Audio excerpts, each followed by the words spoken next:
gonna use Play-doh. You popped on it.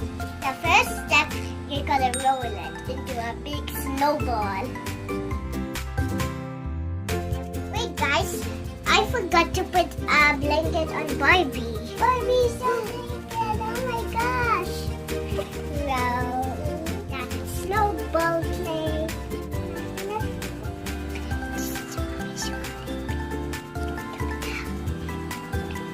When Mommy sees this, I'm gonna hide it.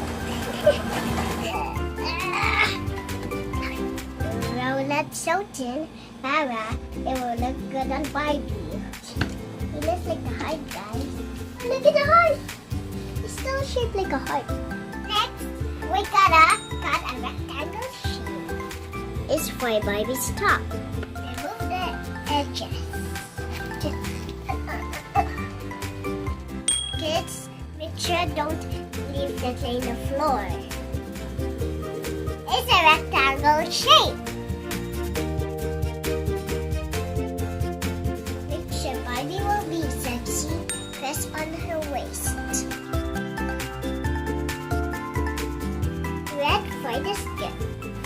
Roll it like a red ball. Make it even. This one is solid. And the Play-doh is? Solid. Solid. What is liquid? It's wood like water. Okay, I already cut that.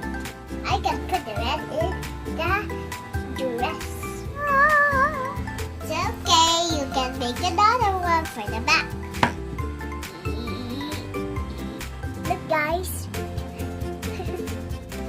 Wrap it around, wrap it around. Need some decorations. Let's put it out.